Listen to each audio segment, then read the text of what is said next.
9월 3일 한빛가족 서밋타임입니다. 오늘 봉독할 하나님의 말씀은 사도행전 2장 1절에서 13절까지 말씀입니다. 제가 가진 성경으로 신약성경 188쪽에 말씀이 나옵니다. 사도행전 2장 1절에서 13절 말씀을 제가 봉독을 합니다. 오순절 날이 이미 이르매 그들이 다 같이 한 곳에 모였더니 호련히 하늘로부터 급하고 강한 바람 같은 소리가 있어 그들이 앉은 온 집에 가득하여 마치 불의 혀처럼 갈라지는 것들이 그들에게 보여 각 사람 위에 하나씩 임하여 있더니 그들이 다 성령의 충만함을 받고 성령이 말하게 하심을 따라 다른 언어들로 말하기를 시작하니라. 그때에 경건한 유대인들이 천하 각국으로부터 와서 예루살렘에 머물러 있더니 이 소리가 나매 큰 무리가 모여 각각 자기의 방언으로 제자들이 말하는 것을 듣고 소동하여 다 놀라 신기하게 이르되 보라, 이 말하는 사람들이 다 갈릴리 사람이 아니냐? 우리가 우리 각 사람이 난 곳 방언으로 듣게 되는 것이 어찌 됨이냐? 우리는 바데인과 메데인과 엘람인과 또 메소포타미아, 유대와 갑바도기와 본도와 아시아, 부르기아와 밤빌리아, 애국과 및 구레네에 가까운 리비아 여러 지방에 사는 사람들과 로마로부터 온 나그네 곧 유대인과 유대교에 들어온 사람들과 그레데인과 아라비아인들이라. 우리가 다 우리의 각 언어로 하나님의 큰 일을 말함을 듣는도다 하고 다 놀라며 당하여 서로 이르되 이 어찌된 일이냐 하며 또 어떤 일은 조롱하여 이르되 그들이 쇠술에 취하였다 하더라. 아멘. 자, 오늘 말씀의 제목은 원네스 집중이란 제목입니다. 원네스 집중. 그제는 제한된 집중, 어제는 선택적 집중, 그리고 오늘은 원네스 집중입니다. 우리가 제한된 집중, 선택적 집중, 그리고 원네스 집중을 해야 될 이유가 뭔가, 그죠? 그 이유는요, 오늘 특별히 원네스 집중을 해야 될 이유는요, 오늘 특별히 흑암 권세 사단은요 전부 다 원네스 되어 있습니다. 하나가 되어 있습니다. 그런데 교회는 이게 잘 안 되기, 이 부분이 굉장히 약하기 때문입니다. 그죠? 그래서 우리가 말하자면요, 그래서 우리가 원네스란 말하고 원리스란 말이 있거든요. 원레스란 말입니다. 그건 영어로 원네스는요 그냥 우리가 하나가 됐다는 뜻이고, 원레스란 말은요, 원리스란 말은 하나가 되지 않았다는 말입니다. 하나가 되는 이 부분이 굉장히 약하다는 말입니다. 그래서 우리가 하나가 되지 않으면 반드시 실패하지만 우리가 하나가 되어서 집중을 하면 그럼 흑암 권세를 이길 수가 있죠. 여러분, 성경에 보면요, 사단, 이렇게 악령, 이런 귀신들, 이런 이야기 하면서 회란 말이 나옵니다. 회. 이런 흑암 권세는요, 그룹을 이룹니다. 무리를 지읍니다. 이래가지고요, 굉장히 많은 숫자의 그런 흑암 권세가 특별히 그 사단을 필두로 해서 악한 영들, 그런 귀신 세력들, 이런 것들이요, 계속 교회를 공격하고 성도를 공격합니다. 이래가지고요, 결과적으로 하나님으로부터 떠나게 만들고 하나님 언약으로부터 이탈되도록 그렇게 만드는 그런 존재가 바로 흑암 권세입니다.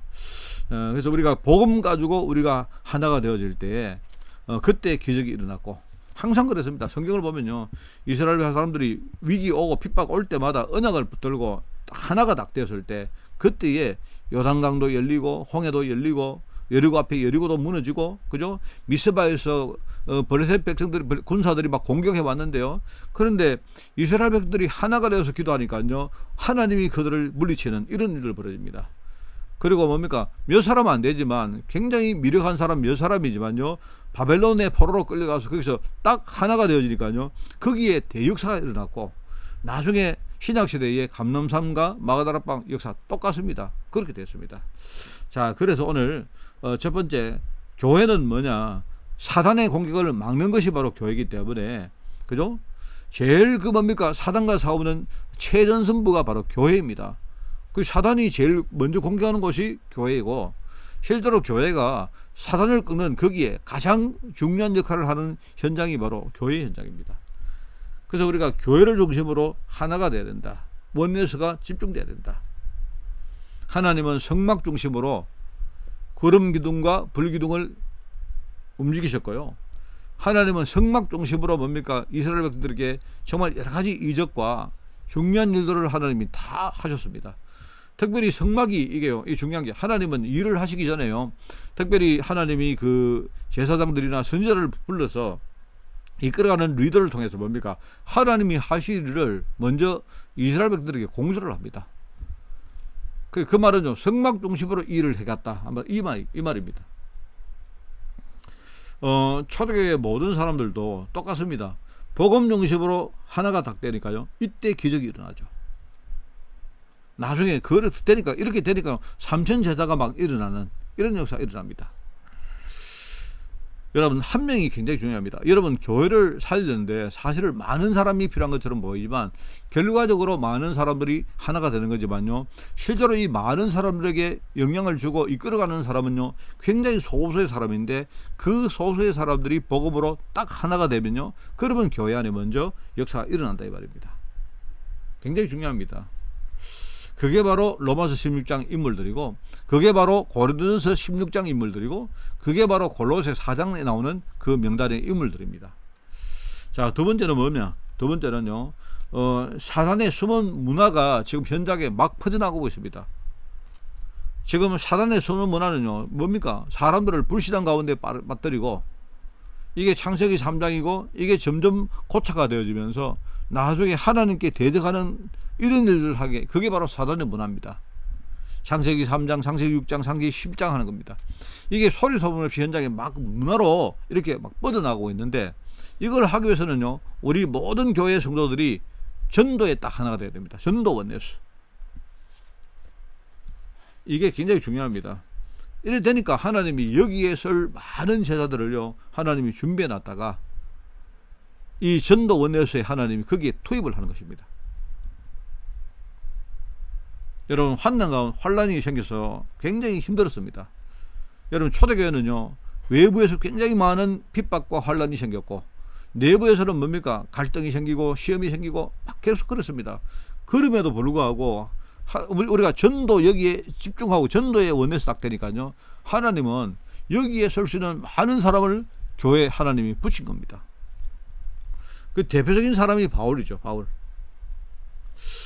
바울이 선교지 나가기 전에 항상 뭡니까? 바울은 항상 뭐 하느냐? 딱 머릿속에 생각이, 내가 현장에 들어가면 하나님은 그 현장에 전도할 제자를 하나님이 준비를 해놨다. 내가 만나는 그 사람과 함께 내가 전도 원내서가 되어지면, 그러면 그 현장에 임하는 숨은 그 사단의 문화를 막을 수가 있다. 그죠? 바울은 항상 그렇게 생각합니다. 항상. 그리고 문이 막혔을 때도 그렇게 생각했고, 하나님이 다른 지역으로 이렇게 옮겨갈 때도 바울은 항상 그렇게 생각합니다. 그러니까 빌립보에 루디아를 만나고, 데살로니가에 뭡니까? 야손 같은 사람 만나고, 그죠? 나중에 고린도에서 누구를 만납니까? 브리스가 아굴라 부부를 만납니다. 이런 사람들과 함께 뭡니까? 나중에 에베소를 살리고, 나중에 뭡니까? 로마까지 뻗어나가는 여기 중요한 일에 쓰임받는 모든 제자들이 그런 식으로 준비된 겁니다. 자, 세 번째는 뭐냐? 지금 사단이요, 전 세계 237 나라에 뭐 하느냐? 지금 이 중요한 뭡니까? 사단의 선교를 지금 하고 있는데, 이걸 막는 길이 뭐냐니까? 우리가 선교의 원내서 되는 것이다. 사단은요, 여러분, 사단은 소리 소문 없이 이렇게 뭡니까? 전 세계를 장악합니다. 희한하죠? 불신앙은요, 누가 가르치지 않는데도 뭡니까? 각 나라는 언어가 다르고 사람들 생김새는 다르지만요, 속 내면에 있는 불신앙은 똑같습니다. 희한하죠?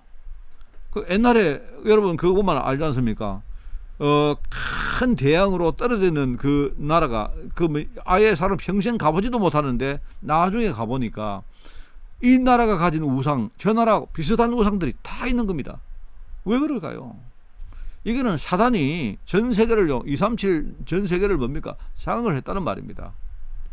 그렇기 때문에 사단이 제일 잘하는 것이 바로 237이기 때문에 우리는 선교 원내수에 집중을 해야 된다. 만약에 선교를 모르면 결국 내 자신과 우리 후대가 노예가 되어지고 포로가 되고 속국된다. 그런데 하나님은 선교를 아는 7명 렘넌트를 하나님이 세우셨고, 그 7명 렘넌트 옆에는요, 선교의 원내 살 수 있는 또 많은 그런 동력자를 하나님이 세우십니다.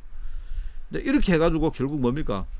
거기에서 하나님의 선교지에서 중요한 하나님의 계획을, 숨은 계획을 발견하고 거기에 헌신했던 사람들이 일어나게 된 거죠. 여러분, 정말 이게 중요합니다. 오늘 우리가 교회를 통해서 하나 될 이유가 있습니다. 특별히 오늘은 토요일이고 내일은 주일입니다. 그죠? 주일날 우리가 강단에 와서 강단 말씀을 듣고 은혜 받고 하나님 힘을 얻는 거 중요한데, 근데 그것만큼 중요한 게 뭐냐니까 강단 말씀을 중심으로 우리 온 교회가 뭡니까? 성도들이 하나가 되는 게 그게 바로 주일날입니다. 그날 하나님이 요단도 열으셨고, 그날 하나님이 홍해도 여시고, 그날 여리고를 무너뜨리는 일이 하나님 벌이시는 겁니다. 여러분, 이것 가지고 승리하는, 또 이 일에 가장 중요하게 준비되어지는 그런 여러분 되시기를 예수님 이름으로 축원을 드립니다. 하나님 아버지, 우리 교회가 살기를 원합니다. 우리 성도들이 정말로 전도, 선교, 복음에 오직 우리가 원내에서 집중되어지기를 원합니다. 주님 축복하여 주옵소서. 내일 주일날이 우리 자신들이 가장 원내에서 되어지는 날로 저희들 인도하시고, 우리 성도들이 강단 말씀 중심으로 하나 되어서 정말 현장의 영적 사업에 임하는 그런 한 주간 될 수 있도록 주님이 축복하여 주옵소서. 감사드리며 예수님의 이름으로 기도드리옵나이다. 아멘.